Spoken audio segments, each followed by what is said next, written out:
was quite a culture shock for us because we were accustomed to working in an atmosphere that if something is going to be changed, bring us together or send us emails, or we'd have regional meetings, and then we would know that this is the steps that you'll take to implement all these things.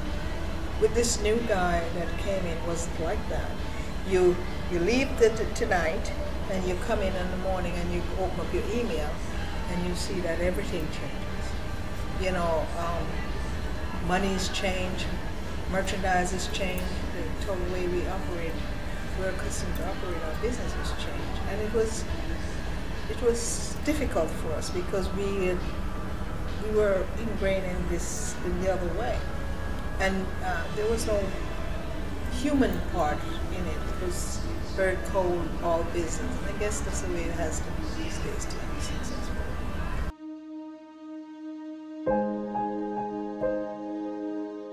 They sent us an email 3 months prior to him coming aboard, telling us who he is, what he did before, the dollar amount that he's being paid, what he thinks he can bring to the company, his views on how he would like to see things change and how we turn things around. We used to coupons, weekend sales, and stuff like that. But when he came in, he said, there shouldn't be any more sales because he's going to price the merchandise to where it should be. And if it's after the end of the season, whatever is left, you had blue days that you can buy these things and red days that you can buy these things. And it was his advertising and the way he was too subliminal. You know, it was way over the people's head. You're not thinking about, you're going to a store, you want to see a clearance rack.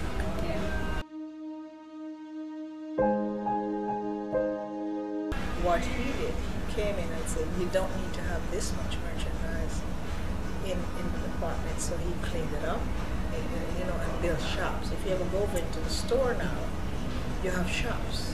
You have a houseware shop, which is a complete, like you walk into a little shop by itself. Jeans, it's complete, dresses and stuff is complete. So it has a boutique feel inside the department, so which is a nice idea, excellent idea.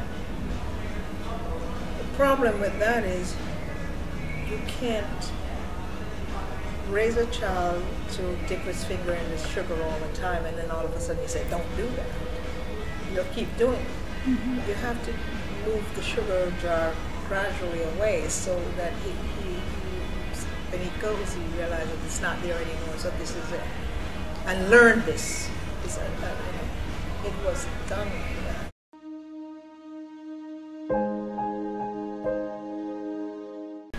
I was a senior manager, so we picked like 2 others, and we would take get data from other salons and stuff like that, and we would come with we have a meeting, have a price strategy, and that would be the price for Southern California. With Mr. Johnson, it was like that. No question was asked. This is what the price is going to be right across the board. You were in Tennessee or you're in California, whether you made $100,000 or $20,000, this is the price.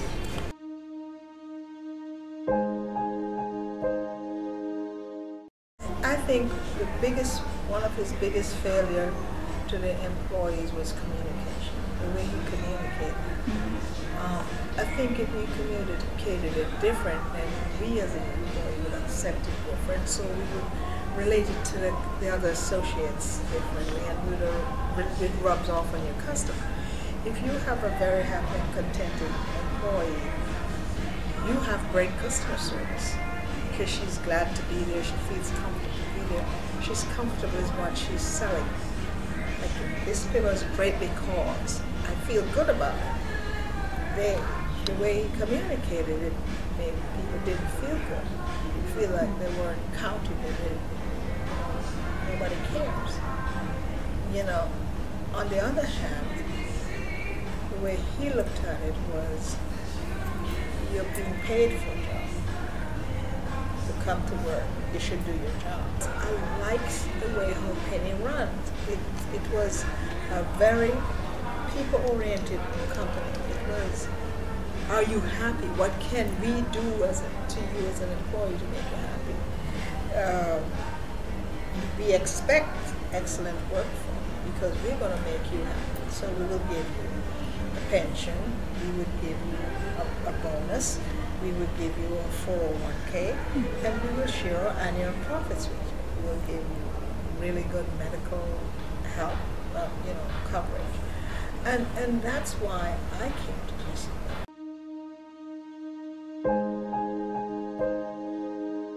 I think what they did is they took some of his idea and bring back some of the old ones and commingle them so that it works. The employees are much more comfortable, I think. When I go over to the main store, you can see that it's coming back. Unfortunately, most of the older ones that were there to teach the young folks the loyalty of a company is no longer there.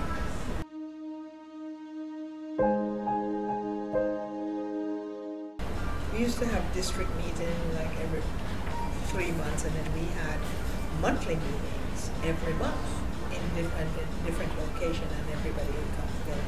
That all went away. It was all done by electronic. Mr. Johnson was somebody who really totally believed in electronic. He was like, app. Yeah. He was a total electronic person. Really was done through broadcast. We have a media room upstairs, and we would have live broadcasts. You can communicate back and forth with them. That's how you would have it, or you get email.